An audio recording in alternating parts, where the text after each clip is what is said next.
जय हिंद दोस्तों, एक बार फिर से आपका जीके जीएस ट्रेंडिंग में स्वागत है। आज अब दोस्तों आप लोगों के साथ झारखंड सचिवालय का जो प्रैक्टिस सेट चल रहा है दोस्तों, उसमें प्रैक्टिस सेट नंबर 5 चल रहा है। ठीक है, तो 5 का पार्ट 1 हो गया दोस्तों। पार्ट 2 अभी हम आप लोगों के साथ डिस्कस करेंगे इसमें, जिसमें कि सामान्य विज्ञान और कंप्यूटर से संबंधित जो भी प्रश्न होंगे उन सभी के बारे में इसमें दोस्तों चर्चा किया जाएगा। ठीक है, तो आप सभी लोग वीडियो के अंत तक बने रहिएगा और जो भी चैनल पर नए होंगे चैनल को सब्सक्राइब कीजिएगा। ठीक है, चलिए हम स्टार्ट करते हैं। देखिए दोस्तों, आपका इसमें जो पहला प्रश्न है कि निम्नलिखित में से कौन सा एक सुमेलित नहीं है दोस्तों। ठीक है, मतलब कि कौन इसमें मैच नहीं है। ठीक है, जैसे कि डेसिबल। डेसिबल क्या होता है दोस्तों? तो डेसिबल ध्वनि की प्रबलता की इकाई होती है। ठीक है, तो सही है दोस्तों कि ध्वनि की प्रबलता की इकाई जो होती है डेसिबल होती है। अश्व शक्ति क्या होता है दोस्तों? तो शक्ति की इकाई यानी कि पावर का दोस्तों 1 horse power is equal to कितना वाट होता है दोस्तों? ऐसे तो पावर यानी कि शक्ति का इकाई तो वाट होता है, लेकिन दोस्तों उसी को दोस्तों 1 horse power is equal to 746 watt होता है। ठीक है, तो उसी का बड़ा रूप हो जाएगा हर हॉर्स पावर। ठीक है, समुद्री मील नौ संचालन में दोस्तों, ठीक है, दूरी की इकाई मतलब कि जब जहाज ये सब चलता है पानी में, ठीक है, तो समुद्री मील में उसको मापा जाता है। लेकिन दोस्तों ये तीनों तो सही है ऊपर का ए बी सी, लेकिन डी इसका सही आंसर होगा दोस्तों। कैसे? क्योंकि इसमें कौन सा सुमेलित नहीं है ये बताना था। देखिए कौन सा सुमेलित, एक सुमेलित नहीं है दोस्तों, तो इसमें सही आंसर डी है। क्योंकि सेल्सियस जो होता है दोस्तों, सेल्सियस यूनिट होता है टेम्परेचर का, टेम्परेचर या फिर तापमान बोल सकते हैं आप इंग्लिश में, सॉरी हिंदी में। उसी तरह से दोस्तों ऊष्मा की इकाई क्या होता है दोस्तों? ऊष्मा की इकाई यहाँ पे ऊष्मा को हीट बोलते हैं। तो हीट का जो इकाई होता है दोस्तों जूल या फिर कैलोरी बोल सकते हैं आप। क्या बोल सकते हैं? जूल या फिर कैलोरी। तो यहाँ पे यही मैच नहीं है दोस्तों। सेल्सियस किसका इकाई होता है? Celsius is the unit of temperature and दोस्तों joule is the unit of heat या फिर ऊष्मा बोल सकते हैं। ऊष्मा का इकाई क्या होता है दोस्तों? तो जूल होता है। चलिए जूल या फिर कैलोरी बोल सकते हैं। नेक्स्ट प्रश्न देखिए, प्रश्न नंबर 72 कि चंद्रमा पर मानव का वजन पृथ्वी की तुलना में, ठीक है, कितना रहता है दोस्तों? तो चंद्रमा पर जो मानव का वजन होता है दोस्तों, ठीक है, या किसी भी चीज़ का जो वजन होता है चंद्रमा पर, वो कितना हो जाता है दोस्तों? पृथ्वी का 1/6 हो जाता है। अगर पृथ्वी पर दोस्तों उसका जी है, ठीक है, तो वहाँ पे g/6 हो जाएगा। वहाँ पे क्या हो जाएगा? g/6 हो जाएगा। याद रखिएगा कहाँ पर? चंद्रमा पर। यदि आपका भार को दोस्तों इंग्लिश में बोलते हैं वेट, तो वेट दोस्तों हर जगह अलग अलग होता है। ठीक है, लेकिन मास जो होता है दोस्तों, मास यानी कि हिंदी में उसको द्रव्यमान बोलते हैं। ठीक है, तो द्रव्यमान दोस्तों किसी भी वस्तु का कभी भी चेंज नहीं होता है। कहीं पर भी आप किसी भी ग्रह पर चले जाइए, आपका द्रव्यमान हमेशा समान रहेगा। लेकिन जो भार होता है दोस्तों, भार जिसको कि इंग्लिश में वेट बोलते हैं, वो हमेशा चेंज होते रहता है दोस्तों। ठीक है, जैसे कि भार जो है दोस्तों, अगर आपका पृथ्वी पर जी है, ठीक है, तो चंद्रमा पर g/6 हो जाएगा। तो वही यहाँ पे दोस्तों बोला जा रहा है कि चंद्रमा पर मानव का वजन पृथ्वी की तुलना में कितना रहता है दोस्तों? तो चंद्रमा पर जो मानव का वजन है पृथ्वी की तुलना में 1/6 हो जाता है दोस्तों। मतलब पृथ्वी पर जितना है उसका 1/6 वहाँ पे हो जाता है। ठीक है, चलिए हम लोग आगे बढ़ते हैं। आपको अगर समझ में आ रहा होगा दोस्तों, अच्छा लग रहा होगा सेशन, तो आप जरूर लाइक कमेंट करिएगा। ठीक है, जो भी नए होंगे दोस्तों, आप चैनल को जरूर सब्सक्राइब कीजिएगा और दोस्तों के साथ शेयर भी कीजिएगा। देखिए प्रश्न नंबर 73 क्या बोलता है दोस्तों कि जैविक सिस्टम में रासायनिक क्रिया की प्रक्रिया को तेज करने में उत्तरदायी पदार्थ क्या होता है दोस्तों? ठीक है, तो बताइए जीवाणु होता है, ठीक है, या फिर क्या होता है दोस्तों? तो इसमें एंजाइम होता है दोस्तों। क्या होता है? एंजाइम। याद रखिएगा कि जैविक सिस्टम में रासायनिक क्रिया की प्रक्रिया, रासायनिक क्रिया का जो प्रोसेस होता है दोस्तों, उसको फास्ट करना, तेज करना, उसके लिए कौन जिम्मेदार होता है? कौन दोस्तों रिस्पॉन्सिबल होता है? कौन उत्तरदायी होता है? तो एंजाइम जो होता है दोस्तों वही। चूँकि जब हम लोग खाना वगैरह दोस्तों खाते हैं, ठीक है, तो एंजाइम निकल करके उसको दोस्तों पचाता है। ठीक है, याद रखिएगा। तो उसके लिए कौन रिस्पॉन्सिबल होता है? एंजाइम होता है। ठीक है, कि एंजाइम दोस्तों, और एंजाइम एमिनो अम्ल से बना प्रोटीन होता है दोस्तों। एमिनो अम्ल से बना प्रोटीन। याद रखिएगा कि एंजाइम जो है दोस्तों बहुत सारा एमिनो अम्ल से बन करके और प्रोटीन तैयार होता है। ठीक है, और ये एक जैविक उत्प्रेरक के रूप में, उत्प्रेरक को बोलते हैं दोस्तों कैटेलिस्ट। ठीक है, तो कैटेलिस्ट के रूप में यह कार्य करता है, जो कि रासायनिक अभिक्रिया में दोस्तों मतलब भाग लेता है और उसके प्रोसेस को फास्ट कर देता है, तेज कर देता है। ठीक है, तो याद रखिएगा कि जैविक सिस्टम में दोस्तों, जैविक सिस्टम में, ठीक है, रासायनिक क्रिया के प्रक्रिया को तेज करने में दोस्तों एंजाइम उत्तरदायी होता है, रेस्पॉन्सिबल होता है, जिम्मेदार होता है। ठीक है, चलिए नेक्स्ट प्रश्न, प्रश्न नंबर 74 देखिए कि खतरे का सिग्नल लाल रंग का बनाया जाता है। क्यों बनाया जाता है दोस्तों? जो खतरे का सिग्नल होता है लाल रंग, वह क्यों बनाया जाता है? क्योंकि देखिए सबसे पहले तो आपको बता देते हैं, इसमें इसका जो सही आंसर होगा 74 को जो सही आंसर होगा, लाल रंग का प्रकीर्णन कम होता है। ठीक है, अब इसका डिस्कशन आप सुनिए। खतरे में लाल रंग ही यूज किया जाता है क्योंकि इसका प्रकीर्णन सबसे कम होता है। प्रकीर्णन सबसे कम होने का मतलब है दोस्तों कि यह अपने पाथ से, अपने रास्ते से सबसे कम डेविएट होता है, मतलब अपने पाथ से कम विचलित होता है, मतलब कि अपने पाथ पे सबसे फास्ट चलने वाला कौन है, लाल रंग, रेड कलर है। ठीक है, इसलिए दोस्तों अगर हम कहीं पे भी दूर पे खड़े हैं दोस्तों, ठीक है, तो लाल रंग अगर कोई जलाएगा तो लाल रंग अपने पाथ से कम डेविएट होगा, तो सबसे पहले हमारे आंख के पास कौन दिखेगा, लाल रंग दिखेगा। इसलिए कहीं पर भी दोस्तों खतरे का सिग्नल लाल रंग के रूप में ही लगाया जाता है। जैसे कि आप ट्रेन की पटरियों पे देखते हैं, ठीक है, या कहीं पर भी, ठीक है, जब आप पार होइएगा तो वहाँ पे लाल रंग जलते रह रहा होगा। ठीक है, तो आपको जिसमें लाल रंग जल रहा है, ठीक है, उसमें आपको पार नहीं होना है, लेकिन जैसे क्या पीला हो जाएगा, ठीक है, तो आप पार हो सकते हैं वहाँ पे। तो ये हुआ, चूँकि देखिए सबसे ज़्यादा जो तरंगदैर्घ्य होता है किसका होता है, लाल रंग का, चूँकि तरंगदैर्घ्य को वेवलेंथ बोलते हैं इंग्लिश में, तो इसका सबसे ज़्यादा तरंगदैर्घ्य लाल रंग का होता है। तरंगदैर्घ्य मतलब दोस्तों सबसे ज़्यादा तेज़ चलने वाला है, ये याद रखिए। और बैगनी रंग सबसे कम तेज़ चलने वाला, चूँकि उसका जो प्रकीर्णन है ये सब जो है दोस्तों, ठीक है, सबसे ज़्यादा होता है। प्रकीर्णन जो है बैगनी रंग का सबसे ज़्यादा, मतलब कि वो अपने पाथ से बहुत ज़्यादा डेविएट होते रहता है इधर उधर, इसलिए सबसे ज़्यादा वेवलेंथ होगा लाल रंग का, सबसे कम होगा बैगनी रंग का। और लेकिन फ्रीक्वेंसी होता है दोस्तों, पर फ्रीक्वेंसी जो है सबसे ज़्यादा किसका होगा, फ्रीक्वेंसी दोस्तों, तो फ्रीक्वेंसी सबसे ज़्यादा होता है बैगनी रंग का, लेकिन फिर फ्रीक्वेंसी सबसे कम किसका होगा, लाल रंग का। याद रखिएगा, ये प्रश्न बार बार एग्जाम में पूछा जाता है। सही आंसर का ये होगा, लाल रंग का प्रकीर्णन कम होता है, इसलिए खतरे का सिग्नल लाल रंग को ही बनाया जाता है।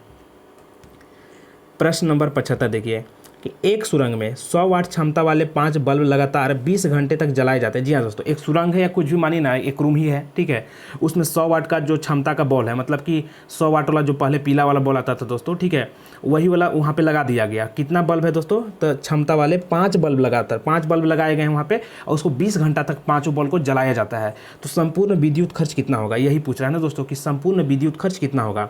देखिए तो इस प्रश्न को हम कैसे भी बनाएंगे। देखिए कि वाट कितना है दोस्तों, 100 वाट है, ठीक है, याद रखिए। देखिए सबसे पहले इससे यूनिट निकालने का जो फार्मूला होता है दोस्तों कि आपका कितना वाट का बॉल है दोस्तों, मतलब पावर होता है, याद रखिए, पावर इनटू टाइम दोस्तों, पावर इनटू टाइम बटा 1000 बटा 1000, याद रखिए, पावर इनटू टाइम बटा 1000। अगर नंबर ऑफ बल्ब 5 गो है तो 5 लिख देना है, नंबर ऑफ बल्ब 10 रहता है दोस्तों तो हम 10 लिख देते हैं, यहाँ पे कोई दिक्कत नहीं है, ठीक है।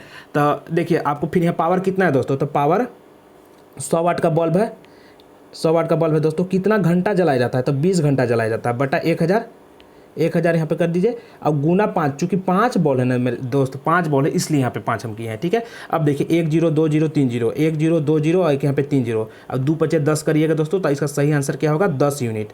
थोड़ा सा हाथ से लिखना पड़ जा रहा है इसलिए दिक्कत हो जा रहा है, ठीक है। तो 10 यूनिट यहाँ पे जहाँ पर भी होगा इसका सही आंसर सी होगा। 10 यूनिट आप देखें ना कैसे आया इसका आंसर 75 का, ठीक है। चलिए आगे बढ़िए, अगर नहीं भी आया होगा तो आप कमेंट करके बताइएगा, हम फिर से इस प्रश्न को बताएंगे, क्योंकि मैथमेटिकल है, थोड़ा सा दिक्कत तो होगा, खैर कोई दिक्कत नहीं है।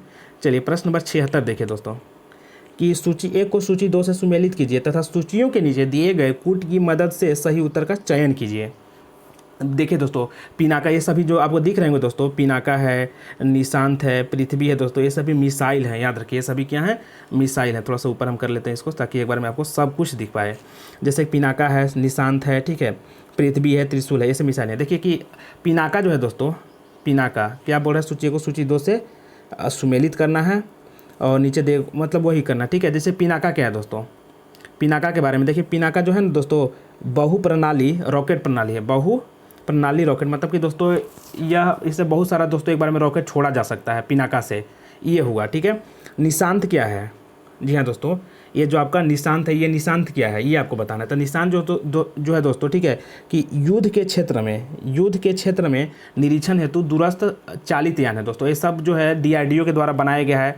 पिनाका है, निशांत है। पृथ्वी क्या है दोस्तों, तो पृथ्वी जो है दोस्तों सतह से सतह पर मार करने वाला है। पृथ्वी सतह से सतह ऊपर में है ना, ज्ञान दोस्तों, सतह से सतह पर प्रक्षेपित की, मतलब अगर हमको मिसाइल दागना है कहीं पर, ठीक है, तो हम पृथ्वी का उपयोग करेंगे। लेकिन दोस्तों सतह से वायु तक अगर हमको करना है, सतह से वायु में अगर हमको मार करना है, ठीक है, तो हम त्रिशूल का मिसाइल का प्रयोग करेंगे। लेकिन सतह से सतह पर ही मार करना है हमको, तो हम पृथ्वी मिसाइल का प्रयोग करेंगे, ठीक है।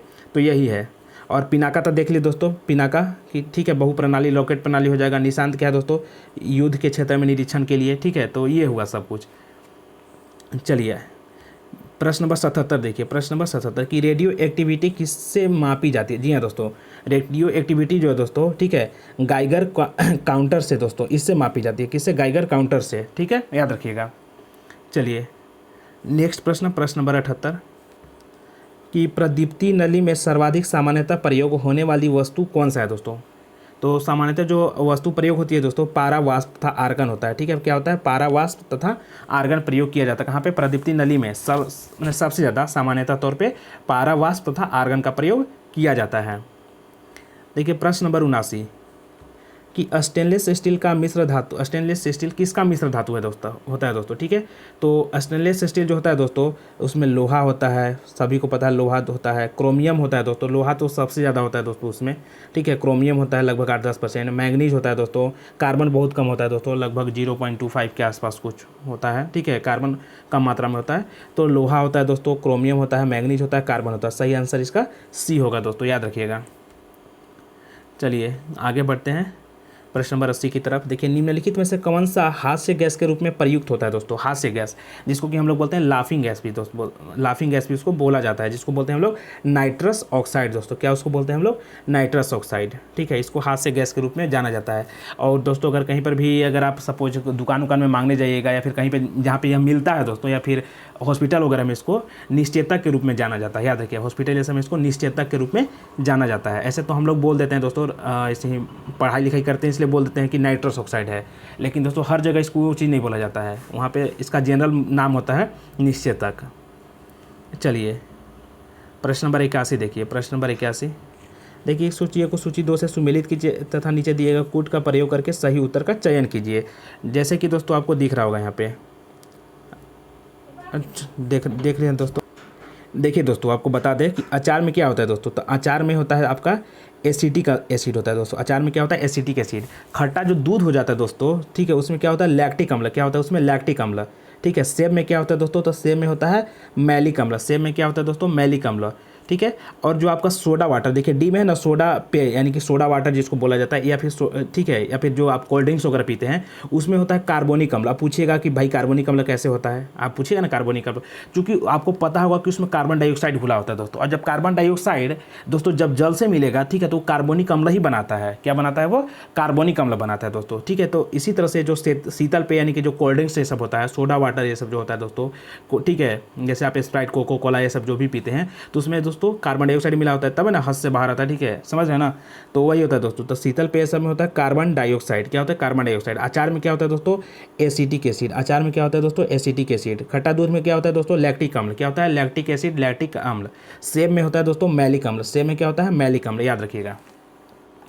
चलिए नेक्स्ट प्रश्न देखते हैं दोस्तों। अब हम लोग प्रश्न नंबर 82 देखिए, प्रश्न नंबर 82 में क्या है कि सूची ए को सूची 2 से सुमेलित कीजिए तथा नीचे दिए गए कूट का प्रयोग करके सही उत्तर का चयन कीजिए।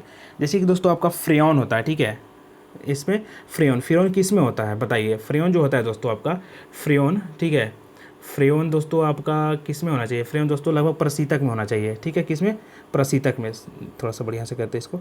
फ्रेयॉन दोस्तों प्रशीतक में होता है। ठीक है, आपका देखिए आपका टेट्रा एथिल लेड, ये दोस्तों होता है एंटीनॉक एजेंट में, शायद गाड़ी वगैरह में यूज होता है दोस्तों। टेट्रा एथिल लेड जो नॉक करते रहता है ना गाड़ी, ठीक है, उसी के में। ठीक है, तो एंटीनॉक आप इसको बोल सकते हैं। क्या बोल सकते हैं आप इसको, एंटीनॉक एजेंट के रूप में यह काम करता है। ठीक है, कौन सा, टेट्रा एथिल लेड। और फ्रेयॉन कहाँ पे होता है दोस्तों, प्रशीतक के रूप में। फ्रेयॉन कहाँ पे, प्रशीतक या ठंडा वंडा कुछ करने में। बेंजामिन हेक्सा क्लोराइड दोस्तों, ये कहाँ पे प्रयोग होता है दोस्तों, तो ये कीटनाशी है दोस्तों। यह क्या है, बेंजामिन हेक्सा क्लोराइड, ये क्या है दोस्तों, कीटनाशी है दोस्तों। और कार्बन टेट्राक्लोराइड, कार्बन टेट्राक्लोराइड कहाँ पे होता है दोस्तों, तो अग्निशामक में दोस्तों। कहाँ पे होता है कार्बन टेट्राक्लोराइड का प्रयोग, अग्निशामक में। ये सभी आपको याद रखना होगा अच्छा से, इसमें कुछ दिमाग नहीं लगाने वाला है दोस्तों। आप प्रतिदिन की यूज में देख रहे होंगे तो अलग चीज़ें, जैसे कि टेट्रा एथिल लेड है दोस्तों। ठीक है, तो एंटीनॉक एजेंट के रूप में यह कार्य करता है, तो आप इसको दिमाग में आपका ऐसे ही आ जाएगा। यह फ्रेयॉन कहाँ पे होता है दोस्तों, प्रशीतक के रूप में, ये भी आप जनरली याद रख सकते हैं। लेकिन बेंजीन हेक्साक्लोराइड दोस्तों, ठीक है, ये कीटनाशी के रूप में प्रयोग होता है, इसको भी आप याद रख सकते हैं। और कार्बन मतलब इसलिए याद रख सकते हैं कि आप प्रतिदिन के उपयोग में यह सब चीज़ आने वाला है, भले आप उसका नाम अलग चीज़ जानते हो, जनरल नाम। कार्बन टेट्राक्लोराइड कहाँ पे होता है दोस्तों, तो अग्निशामक में। ठीक है, तो सब आपका ये मिल गया। चलिए आगे बढ़ते हैं हम लोग। देखिए पृथ्वी पर सबसे पुराना जीव कौन सा है दोस्तों, पृथ्वी पर जो सबसे पुराना जीव है दोस्तों, सभी को पता होगा, नीलहरित शैवाल दोस्तों। कौन सा है, नीलहरित शैवाल। सबसे पुराना जो जीव है दोस्तों पृथ्वी पर वह है नीलहरित शैवाल। नीलहरित शैवाल जो है दोस्तों पृथ्वी पर सबसे पुराना जीव तो है ही, यह एक ऐसा जीव है दोस्तों, पहला जीव तो है और ऐसा जीव है जिसमें कि दोस्तों सूर्य के प्रकाश, ठीक है, और जल के प्रयोग से दोस्तों भोजन का निर्माण प्रारंभ हुआ था, याद रखिएगा। चलिए प्रश्न नंबर 84 देखिए दोस्तों, प्रश्न नंबर 84 देखिए। प्रश्न नंबर 84 में क्या कहता है कि लाइकेन जो एक नग्न चट्टान पर भी पारिस्थितिकी अनुक्रम को प्रारंभ करने में सक्षम है, वास्तव में ठीक है किसका यह सहजीवी सहचर्य है दोस्तों, मतलब किन दोनों के बीचों का है, ठीक है। तो ये प्रश्न बार बार एग्जाम में पूछा जाता है दोस्तों। तो यह दोस्तों शैवाल और कवक के बीच में, किसके बीच का है दोस्तों, ये शैवाल और कवक के बीच का दोस्तों है कौन, लाइकेन, याद रखिएगा। लाइकेन शैवाल और कवक के बीच का सहजीवी है, याद रखिएगा। चलिए प्रश्न नंबर 85 कि मानव शरीर की सबसे बड़ी ग्रंथि कौन सी होती है दोस्तों। मानव शरीर की जो है दोस्तों, ठीक है, यहाँ पे अंदर और बाहर कुछ नहीं पूछा गया, सिर्फ पूछा गया है कि मानव शरीर की जो सबसे बड़ी ग्रंथि होती है दोस्तों, जो सबसे बड़ा ग्लैंड होता है वह कौन सा होता है। तो सबसे बड़ा ग्लैंड होता है यकृत। कौन सा होता है दोस्तों, यकृत, याद रखिएगा। कौन सा होता है, यकृत होता है। चलिए प्रश्न नंबर 86, प्रश्न नंबर 86 देखिए दोस्तों, एक बार आपको हम बता दें इसके बारे में, ठीक है, प्रश्न नंबर 85 के बारे में कि मानव शरीर की दोस्तों सबसे बड़ी ग्रंथि तो यकृत है, जबकि शरीर की जो सबसे बड़ी अंतःस्रावी ग्रंथि होती है दोस्तों, अंतःस्रावी ग्रंथि वो होती है दोस्तों थायराइड ग्लैंड। कौन सा होता है दोस्तों, थायराइड ग्लैंड। और एक बार आपको ग्रंथि के बारे में हम थोड़ा सा आपको डिस्क्राइब कर देते हैं, यहाँ पे मजा आएगा आपको भी दोस्तों। देखिए एक होता है दोस्तों अंतःस्रावी ग्रंथि, एक होता है बाह्यस्रावी ग्रंथि दोस्तों। तो अंतःस्रावी जैसे कि यकृत होता है दोस्तों, तो यकृत जो होता है बाह्यस्रावी सबसे बड़ी ग्रंथि होती है, और सबसे बड़ी ग्रंथि भी यकृत ही होता है, लीवर जिसको बोलते हैं, ठीक है। और अंतःस्रावी में सबसे बड़ा कौन होता है, थायराइड ग्लैंड होता है, या फिर थायराइड उसको ग्रंथि बोलिए। देखिए अंतःस्रावी ग्रंथि वे ग्रंथियाँ होती हैं जो कि सीधा हमारे ब्लड में मिल जाती हैं दोस्तों, सीधा मतलब वो जो भी चीज़ बनाती हैं वो ब्लड में मिक्स करती हैं। लेकिन बाह्यस्रावी ग्रंथियाँ कौन होती हैं, जैसे कि यकृत हो गया, वो भी शरीर के अंदर ही है, लेकिन वह बाह्यस्रावी ग्रंथियाँ होती हैं दोस्तों, क्योंकि वह ब्लड में नहीं मिलती है, उससे जो भी चीज़ निकलता है, ठीक है, वो भोजन को पचाने में यूज होता है, ठीक है, तो वह ब्लड में नहीं मिलता है। ब्लड में जो नहीं मिलेगा वह बाह्यस्रावी ग्रंथियाँ होती हैं, लेकिन जो ब्लड में मिल जाए वह मिला देता है दोस्तों, वो सब अंतःस्रावी ग्रंथियाँ होती हैं। चलिए तो सबसे बड़ा अंतःस्रावी ग्रंथि कौन सा है, थायराइड ग्लैंड। लेकिन बाह्यस्रावी ग्रंथि सबसे बड़ी ग्रंथि कौन होता है दोस्तों, तो लीवर होता है या फिर यकृत होता है, याद रखिएगा। और सबसे बड़ी स्रावी ग्रंथि जो बोला यहाँ पे प्रश्न में दोस्तों, तो यहाँ पे भी कौन है, यकृत ही उसका सही आंसर होगा। चलिए हीमोग्लोबिन क्या होता है दोस्तों, बताइए हीमोग्लोबिन क्या है। सॉरी दोस्तों उस पर लिखा गया, ठीक है। तो हीमोग्लोबिन क्या होता है बताइए। तो हीमोग्लोबिन देखिए एक बार पढ़ लीजिए आप इसको, हीमोग्लोबिन क्या होता है। तो हीमोग्लोबिन दोस्तों मानव रक्त में पाया जाने वाला पदार्थ होता है दोस्तों। क्या होता है, मानव रक्त में पाया जाने वाला पदार्थ, जिसमें कि दोस्तों आयरन पाया जाता है, हीमोग्लोबिन में आयरन, ठीक है। जब आपके शरीर में दोस्तों जब हीमोग्लोबिन की कमी हो जाती है तो आपको ऊपर से आयरन की गोली दिया जाता है, ठीक है। किसका गोली, आयरन का गोली दिया जाता है, ठीक है। चलिए तो मानव रक्त में पाया जाने वाला पदार्थ है दोस्तों, याद रखिएगा। पौधों की पत्तियों में पाया जाने वाला पदार्थ तो नहीं होगा दोस्तों, ठीक है, उसमें तो मैग्नीशियम पाया जाता है, आपको याद होगा कुछ, ठीक है। चलिए आगे बढ़ते हैं। प्रश्न नंबर 87, प्रश्न नंबर 87 में देखिए कि निम्नलिखित में से कौन सा युग्म सही सुमेलित नहीं है। बताइए निम्नलिखित में से कौन सा युग्म सही सुमेलित नहीं है। जैसे कि इंसुलिन हो गया दोस्तों, तो रक्त शर्करा का नियंत्रण करता है दोस्तों, तो सही है कि जो इंसुलिन होता है वो रक्त शर्करा का को नियंत्रित करता है। मेलाटोनिन क्या होता है दोस्तों, मेलाटोनिन देखिए कि निद्रा का नियंत्रण, जी हाँ दोस्तों, निद्रा का नियंत्रण करता है मेलाटोनिन, ठीक है। ऑक्सीटोसिन क्या होता है दोस्तों, तो स्तन ग्रंथि से दूध का निस्तरण, ठीक है, क्या करता है दोस्तों कि स्तन से जो दूध होता है उसका मतलब उसको निकलने के लिए जो मतलब उत्प्रेरक का काम करता है दोस्तों, वो होता है ऑक्सीटोसिन, ठीक है। कौन सा हार्मोन होता है वो, ऑक्सीटोसिन हार्मोन। और ये सब दोस्तों पीयूष ग्रंथि से सब मतलब वहाँ से दोस्तों ये सब निगरानी रखता है, ठीक है। लेकिन जो गैस्ट्रिन होता है दोस्तों, गैस्ट्रिन दोस्तों रक्तचाप में नियंत्रित करता है, तो ये गलत हो जाएगा दोस्तों, गैस्ट्रिन, तो यह क्या हो जाएगा, गलत हो जाएगा। मतलब कि इसमें कौन सा सुमेलित नहीं है, तो ये डी सुमेलित नहीं है, और जो सुमेलित नहीं है वही इसका सही आंसर होगा दोस्तों। तो गैस्ट्रिन इसका सही आंसर हो जाएगा, किसका, 87 नंबर का। चलिए तो गैस्ट्रिन क्या होता है दोस्तों, तो गैस्ट्रिन एक पेप्टाइड हार्मोन होता है दोस्तों, ठीक है, जो कि गैस्ट्रिक अम्ल से स्रावन को मतलब सिक्रेशन के बाद नियंत्रित करता है। चलिए प्रश्न नंबर 88 देखिए कि निम्नलिखित में से कौन सा युग्म सही सुमेलित नहीं है, बताइए। जैसे कि एक तरफ दोस्तों फसल दिया हुआ है, एक तरफ उसका प्रजाति दिया हुआ है, ठीक है। तो इसका जो देखिए मूंगफली जो होता है, ठीक है, इसका प्रजाति कौशल सही है। अलसी दोस्तों, अलसी देखिए, अलसी जो होता है दोस्तों, देखिए अलसी क्या होता है, तो सूर्य अलसी दोस्तों पता नहीं किसका होता है, ये तो इसमें पता नहीं हमको भी दोस्तों, ठीक है, लेकिन इसका सही आंसर यही होगा, अलसी होगा। क्योंकि सूर्या जो होता है दोस्तों, सूर्या किसका प्रजाति है, तो सूर्या दोस्तों आम ये सब का प्रजाति होता है। आपको पता होना चाहिए कि सूर्या जो प्रजाति है दोस्तों, आम का, पपीता का, आलू का, इन सभी का प्रजाति है, ठीक है। लेकिन अलसी किसका मतलब अलसी फसल का प्रजाति कौन सा है, इसके बारे में आप लोग को पता होगा तो आप लोग कमेंट करके बताइएगा। लेकिन सूर्या जो प्रजाति है दोस्तों किसका प्रजाति है, तो आम का, पपीता, ये सब का है। कौशल जो प्रजाति है दोस्तों मूंगफली का प्रजाति है। सपना जो प्रजाति है वो मटर का प्रजाति है। और वरुणा दोस्तों किसका प्रजाति है, सरसों का। वरुणा सरसों का प्रजाति है। मटर का जो प्रजाति है सपना है, ठीक है। सूर्या प्रजाति है आलू, पपीता, ये सब का। और जो कौशल प्रजाति है मूंगफली का है। तो सही इसका आंसर होगा दोस्तों बी, चूँकि इसमें सही सुमेलित नहीं है दोस्तों, वही इसमें बताना था आपको। चलिए आगे बढ़ते हैं हम लोग, ठीक है। प्रश्न नंबर 89 की तरफ देखिए। प्रश्न नंबर 89 में क्या कहता है कि सूची 1 को सूची 2 से सुमेलित कीजिए तथा सूचियों के नीचे दिए गए कोड की सहायता से सही उत्तर का चयन करना है, ठीक है। तो सूची को हम मिला देते हैं सिर्फ। देखिए मलेरिया किससे होता है दोस्तों, तो मलेरिया तो प्रोटोजोआ से होता है। सभी को पता है कि मलेरिया दोस्तों प्रोटोजोआ से होने वाला बीमारी है। पोलियो कैसे होता है दोस्तों, तो पोलियो तो दोस्तों विषाणु या फिर उसको बोलते हैं हम लोग इंग्लिश में वायरस, क्या बोलते हैं, वायरस, इससे होने वाला है। तपेदिक जिसको बोलते हैं हम लोग इंग्लिश में टीबी या फिर ट्यूबरकुलोसिस। तो टीबी कैसे होता है दोस्तों, तो टीबी जीवाणु से होता है। कैसे होता है, जीवाणु से। दाद, खाज, ये सब जो होता है दोस्तों ये सभी कवक से होते हैं। किससे होते हैं, कवक से। दाद, खाज, कवक ये सब किससे होते हैं, कवक से, याद रखिएगा।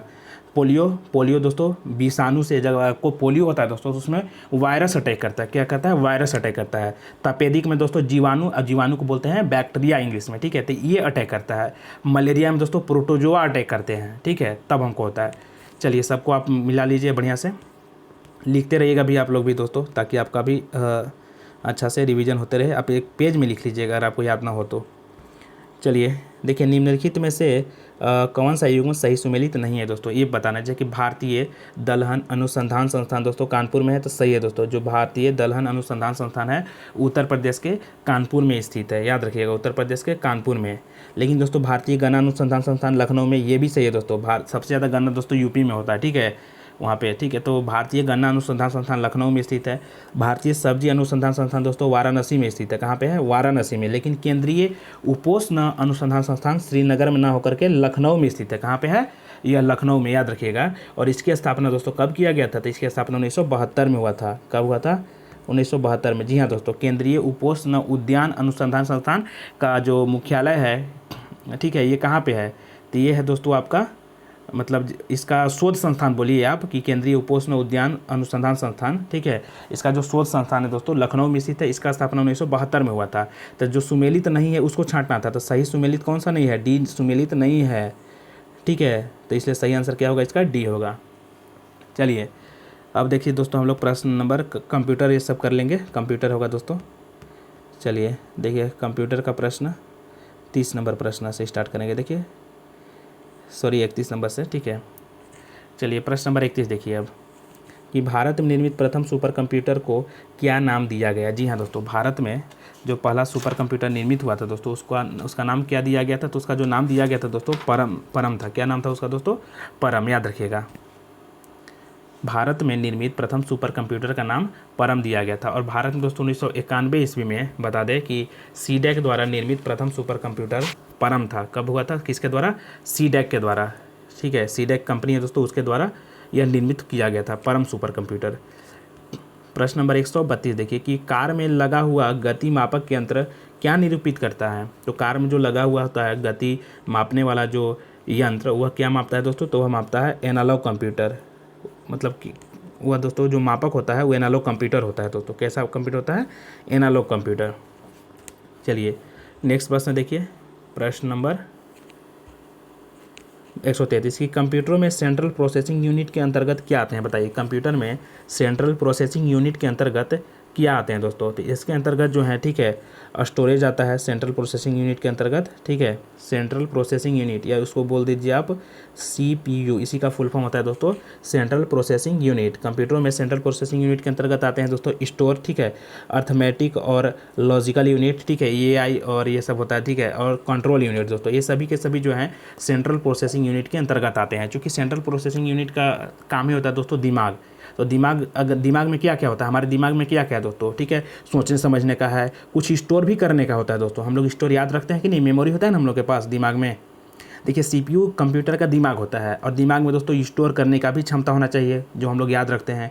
कुछ हम लोग के पास अर्थमेटिक और लॉजिकल चीज़ें भी होता है, ठीक है, यूनिट्स, और कुछ कंट्रोल करने का भी यूनिट होता है। तो सभी के सभी CPU के अंतर्गत आते हैं, ठीक है, सेंट्रल प्रोसेसिंग यूनिट के अंतर्गत। क्या क्या आएगा दोस्तों, सही आंसर का डी होगा। क्या क्या आएगा, स्टोर आएगा, अर्थमेटिक और लॉजिकल यूनिट आएगा, और आएगा कंट्रोल यूनिट, ठीक है। तो 133 का सही आंसर क्या हो जाएगा दोस्तों, डी हो जाएगा। चलिए हम लोग आगे बढ़ते हैं। अब प्रश्न नंबर 134 की तरफ बढ़ते हैं। और देखिए कंप्यूटर में स्मृति के प्रकार हैं दोस्तों। स्मृति के यानी मेमोरी के क्या क्या प्रकार हैं, ठीक है। तो कंप्यूटर में जो मेमोरी के प्रकार हैं दोस्तों, ठीक है, सर्वर होता है। क्या होता है, सर्वर। कंप्यूटर में मेमोरी का जो प्रकार होता है दोस्तों क्या होता है, सर्वर होता है, याद रखिएगा। चलिए आगे हम लोग बढ़ते हैं और बता दें दोस्तों, मेमोरी तो आपको पता ही होगा कि प्राइमरी मेमोरी होता है, सेकेंडरी मेमोरी होता है, और हार्ड डिस्क ये सब भी दोस्तों, फ्लॉपी डिस्क या जो भी हम लोग पेन ड्राइव ये सब लगाते हैं, सब मेमोरी के रूप में ही यूज होता है। आप लोग पढ़ लीजिएगा दोस्तों ये सब। और दोस्तों इसमें बता दें आपको कि कंप्यूटर में स्मृति में दोस्तों तो सर्वर तो होता ही है। सर्वर के साथ दोस्तों और क्या क्या प्रयोग होता है, सर्वर के साथ दोस्तों आपका ऑप्टिकल हो गया, ठीक है। ऑप्टिकल के साथ साथ दोस्तों आपको मैग्नेटिक हो गया, ठीक है। मैग्नेटिक टेप जो पहले आता था दोस्तों, शायद पहले आप जब लगाते होंगे मैग्नेटिक टेप, तो सब इस मतलब मेमोरी के रूप में ही पहले प्रयोग होता था, क्योंकि उसमें गाना ये सब डाल करके हम लोग सुनते थे ना पहले, मैग्नेटिक वाला। तो हो गया आपका, ये सब आप याद रख सकते हैं।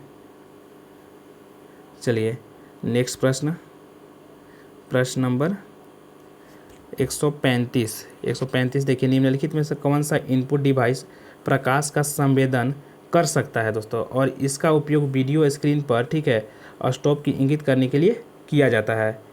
तो इसका जो सही आंसर होगा दोस्तों लाइट पेन, ठीक है।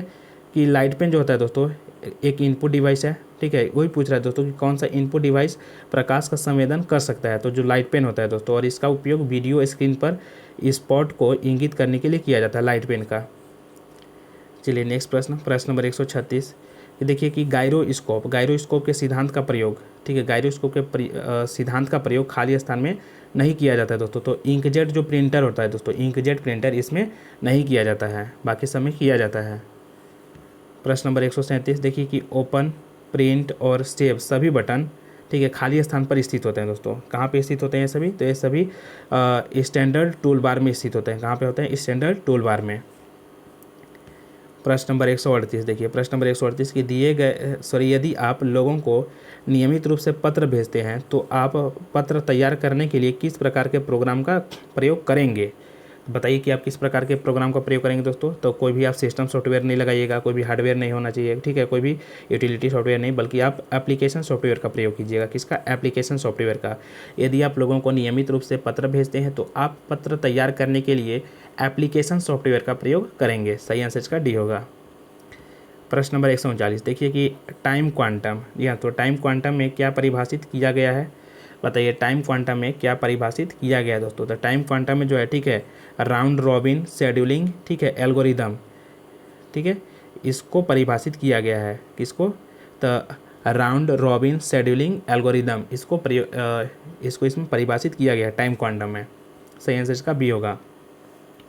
चलिए नेक्स्ट क्वेश्चन दोस्तों, प्रश्न नंबर 140 की प्रोग्राम या फिर इंस्ट्रक्शन को लिखने के लिए डॉस द्वारा प्रयुक्त, ठीक है, डॉस द्वारा प्रयुक्त वर्ड प्रोसेसर को क्या कहा जाता है। तो डॉस द्वारा जो प्रयुक्त है वर्ड प्रोसेसर, ठीक है, उसको क्या कहा जाता है, उसको एडिट बोला जाता है दोस्तों। कि प्रोग्राम या फिर इंस्ट्रक्शंस को लिखने के लिए, जब हम लोग प्रोग्राम लिखते हैं, ठीक है, लिखने के लिए डॉस द्वारा जो प्रयुक्त वर्ड प्रोसेसर है उसको हम लोग एडिट कहते हैं। क्या कहते हैं दोस्तों, उसको हम लोग एडिट कहते हैं।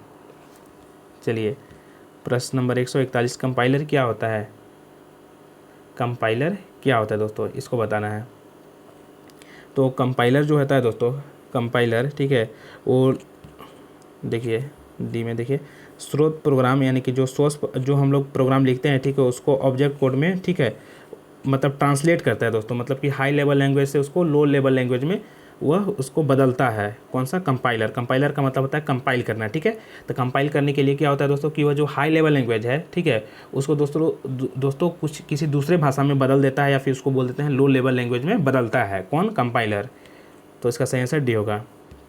प्रश्न नंबर 142 की 1953 में बनाया गया बाइनरी इलेक्ट्रॉनिक अनुक्रम, ठीक है, कैलकुलेटर क्या होता है, क्या है।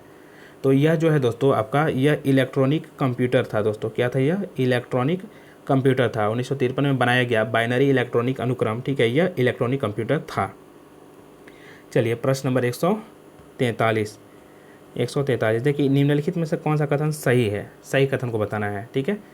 तो सही कथन को बताने के लिए देखिए, इसके बारे में दोस्तों ज़्यादा तो कुछ पता नहीं है हमको भी, ठीक है, लेकिन आप सभी को भी पता होगा तो आप लोग जरूर इसके बारे में कमेंट करिएगा। इसका आपको हम सही आंसर सिर्फ बता देते हैं। इसका जो सही आंसर होगा दोस्तों, ठीक है, नहीं कौन सा कथन सही है, तो इसमें से दोस्तों कोई भी कथन सही नहीं है। इसमें से कोई भी कथन सही नहीं है, बस यही है दोस्तों आपका आंसर, यानी कि आंसर हो जाएगा आपका डी, ठीक है, कि इसमें कोई भी कथन सही नहीं है। आप लोगों को कुछ पता होगा तो आप लोग ज़रूर बताइएगा। चलिए, और बता दें दोस्तों कि जो भी हमारे व्हाट्सएप ग्रुप से जुड़ना चाहते होंगे, ठीक है, इस वीडियो के डिस्क्रिप्शन बॉक्स में व्हाट्सएप ग्रुप का लिंक दिया हुआ है, आप जा करके वहाँ पे जुड़ सकते हैं, ताकि आपको इसका PDF फाइल ये सभी मिल जाए आपको अगर चाहिए होगा तो। और आपको और किसी प्रकार का कोई प्रॉब्लम हो तो आप कमेंट करके बता सकते हैं। देखिए कंप्यूटर वायरस क्या होता है दोस्तों? कंप्यूटर वायरस, तो कंप्यूटर वायरस दोस्तों एक विशेष प्रकार का कंप्यूटर प्रोग्राम ही होता है, ठीक है, जो कि अपना कॉपी करते जाता है दोस्तों, अपना मतलब डुप्लीकेट बनाते जाता है, और यूजर की अनुमति के बिना यह बनाता है दोस्तों, जिसके कारण कि हम लोग उसको वायरस नाम दे दिए, ठीक है। तो कंप्यूटर वायरस क्या होता है दोस्तों? एक विशेष प्रकार का कंप्यूटर प्रोग्राम होता है, प्रोग्राम ही होता है दोस्तों वो भी। चलिए 145 नंबर देखिए कि खाली स्थान से तात्पर्य ब्राउज या फिर यादृच्छिक रूप से एक वेबसाइट से दूसरे वेबसाइट पर मूव करने की प्रक्रिया से है दोस्तों। किससे? ठीक है, तो इसमें का जो सही आंसर होगा 145 का सर्फिंग। क्या होता है दोस्तों? सर्फिंग। सर्फिंग से तात्पर्य क्या होता है दोस्तों? तब ब्राउज, ठीक है, या फिर यादृच्छिक रूप से एक वेबसाइट से दूसरे वेबसाइट पर मूव करने की क्रिया को क्या बोलते हैं? सर्फिंग बोलते हैं दोस्तों हम लोग। क्या बोलते हैं? सर्फिंग। सही आंसर इसका डी होगा। प्रश्न नंबर देखिए, अब प्रश्न नंबर देखिए दोस्तों, प्रश्न नंबर 146। देखिए दोस्तों प्रश्न नंबर 146 में क्या है कि स्पैम किस विषय से संबंधित है दोस्तों? देखिए स्पैम किस विषय से संबंधित है, थोड़ा सा इसको कम किया जाए। स्पैम किस विषय से संबंधित है बताइए? स्पैम किस विषय से संबंधित है ये आपको बताना है दोस्तों। तो इसका जो सही आंसर होगा 146 का, कि यह कंप्यूटर से संबंधित है दोस्तों। स्पैम होता है ना दोस्तों, ठीक है, तो स्पैम किससे संबंधित होता है? कंप्यूटर से संबंधित है। सही आंसर ए होगा दोस्तों स्पैम का, ठीक है। प्रश्न नंबर देखिए अब 147। प्रश्न नंबर 147 में क्या है कि माइक्रोसॉफ्ट ऑफिस, देखिए माइक्रोसॉफ्ट ऑफिस वर्ड डॉक्यूमेंट का नाम, ठीक है, खाली स्थान और टास्क बार दोनों में डिस्प्ले होता है। तो कहाँ पे यह डिस्प्ले होता है दोस्तों? तो यह टाइटल बार में भी डिस्प्ले होता है। कहाँ पे होता है? टाइटल बार में। जी हाँ दोस्तों, माइक्रोसॉफ्ट ऑफिस वर्ड डॉक्यूमेंट का जो नाम है कहाँ पे? टाइटल बार और टास्क बार दोनों में डिस्प्ले होता है। तो सही आंसर इसका डी होगा दोस्तों। याद रखिएगा कि माइक्रोसॉफ्ट ऑफिस वर्ड डॉक्यूमेंट का जो नाम है वो टाइटल बार और टास्क बार दोनों जगह यह डिस्प्ले होता है। देखिए प्रश्न नंबर 148 देखिए कि प्रश्न नंबर 148 में क्या है दोस्तों कि वर्ड में डॉक्यूमेंट को प्रिंट करने के लिए, ठीक है, प्रयोक्ता किस मेन्यू को सिलेक्ट करेगा? मतलब जो प्रयोग करने वाला यूजर्स है वो किस मेन्यू को सिलेक्ट करेगा दोस्तों? तो वो फाइल मेन्यू को सिलेक्ट करेगा। किसको करेगा दोस्तों? वो फाइल मेन्यू को सिलेक्ट करेगा। जी हाँ दोस्तों, वर्ड में डॉक्यूमेंट को प्रिंट करने के लिए जो यूजर है, ठीक है, वह फाइल मेन्यू को सिलेक्ट करेगा। आप लोग भी दोस्तों देखते होंगे कि जब आपको प्रिंट करना होगा तो आप जाते होंगे फाइल में, जो कि लेफ्ट अपर कॉर्नर में स्थित होता है, ठीक है। तो वहाँ पे आप जा करके फाइल में जाते हैं, फिर वहाँ पे आप प्रिंट करते हैं, या फिर आप कंट्रोल+P भी डायरेक्ट आप दबाइएगा तो प्रिंट हो जाएगा। प्रिंट का ऑप्शन मतलब सामने में खुल करके आ जाएगा। आपको प्रिंट किस तरह से करना है, A4 साइज, A5 साइज, बड़ा छोटा, ठीक है, लैंडस्केप में, तो उसमें आप कर सकते हैं। तो वही बोला है कि वर्ड डॉक्यूमेंट में प्रिंट करने के लिए जो यूजर्स होता है, ठीक है, वह क्या करेगा दोस्तों? तो फाइल मेन्यू को सिलेक्ट करेगा। प्रश्न नंबर 149 देखिए कि एक एक्सेल में एक फंक्शंस कैटेगरी नहीं है दोस्तों।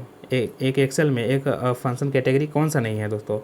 तो उसमें दोस्तों जो फाइनेंशियल होता है वो फंक्शन कैटेगरी नहीं होता है, फाइनेंशियल। याद रखिएगा दोस्तों, फाइनेंशियल इसका सही आंसर होगा। क्या हो जाएगा? फाइनेंशियल। बाकी लॉजिकल होना चाहिए, डेटा सीरीज होना चाहिए, टेक्स्ट होना चाहिए, सभी एक एक्सेल में फंक्शन कैटेगरी होता है। लेकिन कौन सा नहीं होता है दोस्तों? फाइनेंशियल नहीं होता। जब भी आप एक्सेल आप कभी भी खोल करके टेबल ऐसा कुछ बनाना होगा आपको, तो आप खोलिएगा उसको, तो उसमें लॉजिकल तरीका से प्रयोग होता है, जो कि आप फार्मूला ऐसा प्रयोग करते हैं। डेटा सीरीज होता है दोस्तों, ठीक है, टेक्स्ट अपने जो कि आप लिखते हैं, तो इन सभी चीज़ का प्रयोग होता है उसमें, लेकिन फाइनेंशियल का प्रयोग नहीं होता है। देखिए प्रश्न नंबर 150। देखिए दोस्तों प्रश्न नंबर 150, थोड़ा सा इसको अच्छा, ये लास्ट हो गया दोस्तों। फर्स्ट नंबर 150 में क्या है कि SQL का पूरा नाम क्या होता है दोस्तों, फुल फॉर्म। तो इसका जो फुल फॉर्म होता है दोस्तों स्ट्रक्चर्ड क्योरी लैंग्वेज होता है दोस्तों, यानी कि इसका जो डी होगा सही आंसर होगा। देख लीजिए, स्ट्रक्चर्ड क्योरी लैंग्वेज या फिर स्ट्रक्चर्ड क्योरी भाषा बोल सकते हैं इसको, ठीक है। यही इसका फुल फॉर्म होता है SQL का। तो चलिए दोस्तों, आप सभी को आज का सेशन कैसा लगा आप लोग कमेंट करके बताइएगा।